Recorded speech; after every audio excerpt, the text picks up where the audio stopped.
இந்த செய்தியை உங்களுக்காக வழங்குவது அருண் மசாலா.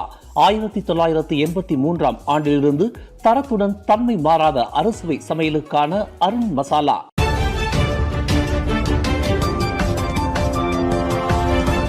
வணக்கம். திசைகளின் ஒரு மணி செய்திகள். 12 தங்கங்களை குவித்த மலேசிய சிலம்ப வீரர்களுக்கு பினாங்கு விமான நிலையத்தில் மகத்தான வரவேற்பு. கத்தார் தலைநகர் டோஹாவில் நடைபெற்ற பொது சிலம்பம் போட்டியில் 12 தங்கப் பதக்கங்களை குவித்து சாம்பியன் பட்டத்தை வென்று மலேசியாவின் பெயரை அனைத்துலக விளையாட்டு அரங்கில் மணக்க செய்த 6 மலேசிய வீரர்களுக்கு பினாங்கு அனைத்துலக விமான நிலையத்தில் மகத்தான வரவேற்பு நல்கப்பட்டது. பினாங்கு இந்து அறப்பணி வாரியத்தின் தலைவர் RSN ராயர், துணைத் தலைவர் செனட்டர் டாக்டர் RA லிங்கேஸ்வரன், பினாங்கு ஆட்சிக்குழு உறுப்பினர் டத்தோஸ்ரீ சுந்தரராஜு சோமு, பினாங்கு இளைஞர் விளையாட்டுத்துறை மற்றும் சுகாதார ஆட்சிக்குழு உறுப்பினர் டேனியல் காய் மற்றும் அறப்பணி வாரியத்தின் ஆணையரும் பினாங்கு மாநில மாயிகா தொடர்பு குழு தலைவருமான டத்தோ ஜே தினகரன் ஆகியோர் 6 வீரர்களையும் விமான நிலையத்தில் வரவேற்றதுடன் தங்கள் வாழ்த்துகளையும் பாராட்டுகளையும் தெரிவித்துக் கொண்டனர். இண்டிகோ விமானம் மூலம் பினாங்கு வந்து சேர்ந்த 6 பேருக்கும் பினாங்கு விமான நிலையத்தில் RSN Rayar, Dato Sri Sundararaju, doctor Lingeswaran, Dato Dinakaran ஆகியோர் மாலை அணிவித்து தங்கள் வாழ்த்துக்களை கூறி வரவேற்றனர்.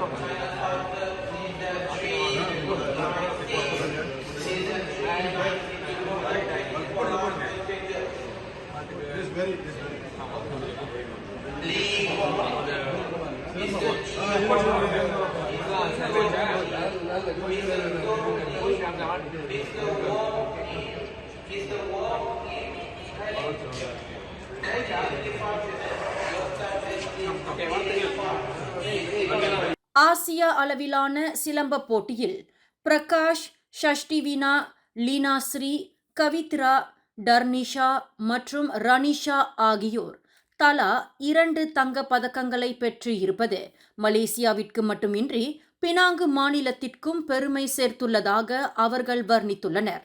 காரணம், அந்த 6 தங்கங்களும் பினாங்கு மாநிலத்தை சேர்ந்தவர்கள் ஆவர்.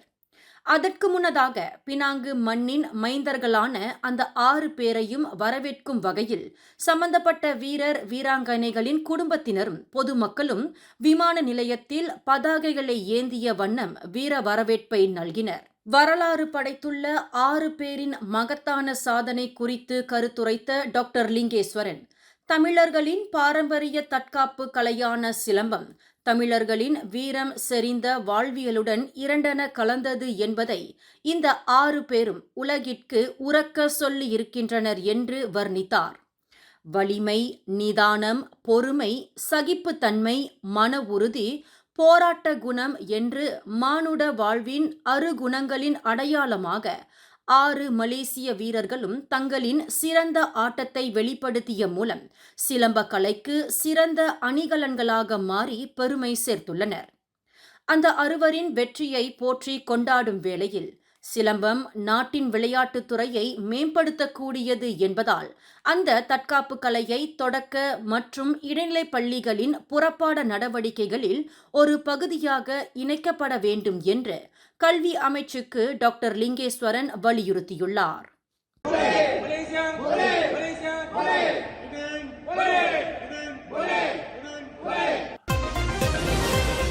தவணை பணத்தை செலுத்தாததால் இழுக்க வந்த தனது மோட்டார் சைக்கிள் மீது பெட்ரோல் ஊற்றி தீயிட்டதாக மாது ஒருவர் தைப்பிங் செஷன்ஸ் நீதிமன்றத்தில் இன்று குற்றஞ்சாட்டப்பட்டார்.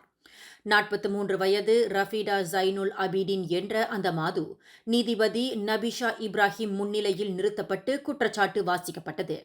கடந்த டிசம்பர் 26ஆம் தேதி தைப்பிங் போகோ அசாம் ஜலான் மஸ்ஜிட்டில் அந்த மாது இக்குற்றத்தை புரிந்ததாக நீதிமன்றத்தில் தெரிவிக்கப்பட்டது. சுமார் 7000 ரிங்கிட் மதிப்புள்ள மோட்டார் சைக்கிளுக்கு தீயிட்டு நாச வேலையில் ஈடுபட்டதாக அந்த மாதுவிற்கு எதிரான குற்றச்சாட்டில் தெரிவிக்கப்பட்டது. தனக்கு எதிரான குற்றச்சாட்டை அந்த மாது ஒப்புக்கொண்டதை தொடர்ந்து வரும் ஜனவரி 14ஆம் தேதி இத்தீர்ப்பு ஒத்திவைக்கப்பட்டது.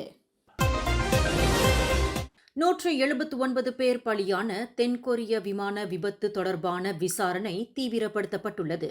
ஜெஜூர் ஏர் விமான நிறுவனத்திற்கு சொந்தமான அந்த போயிங் 737-800 ரக விமானம் விபத்துக்குள்ளானதற்கு பறவைகள் மோதியதுதான் காரணமா என்ற கேள்வி எழுந்த போதிலும் உண்மையான காரணத்தை விமான விபத்து ஆய்வாளர்கள் தொடர்ந்து ஆராய்ந்து வருகின்றனர். நேற்று காலை தென்கொரியா முவான் அனைத்துலக விமான நிலையத்தில் தரையிறங்கிய போது தரையிறக்கம் கியர் இயங்காததால் நேர்ந்த இந்த விபத்தில் 179 பேர் மரணமுற்றதாக உறுதி செய்யப்பட்டுள்ளது.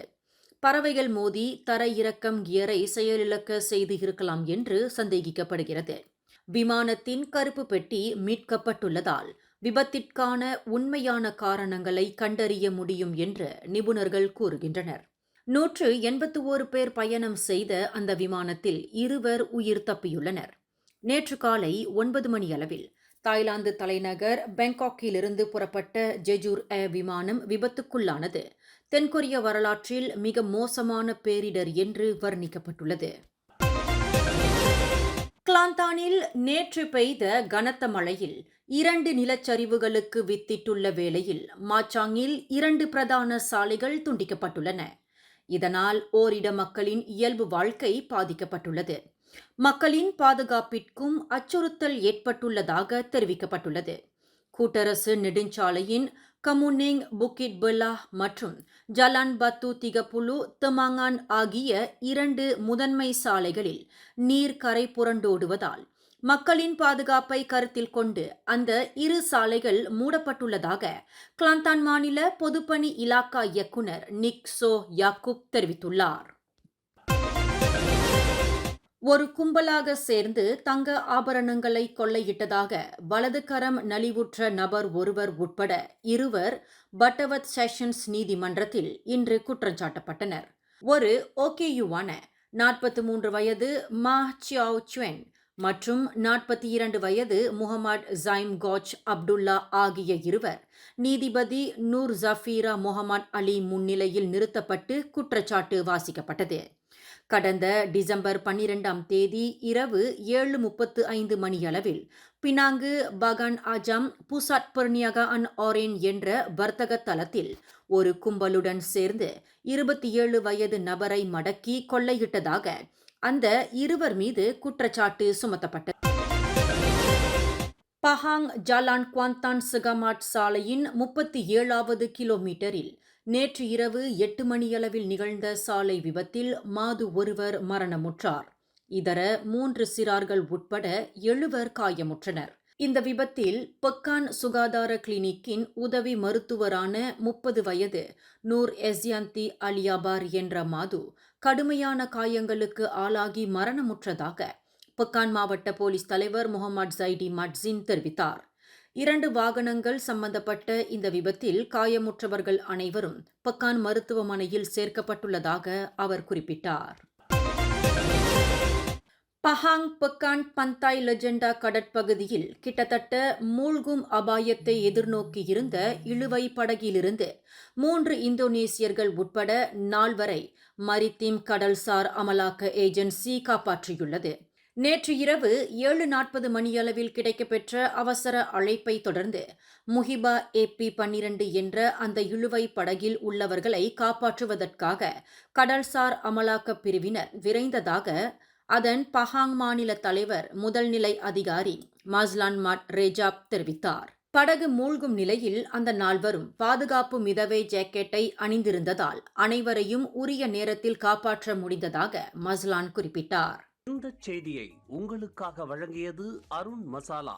1983ஆம் ஆண்டிலிருந்து தரத்துடன் தன்மை மாறாத அறுசுவை சமையலுக்கு அருண் மசாலா. மேலும் செய்திகளை தெரிந்து கொள்ள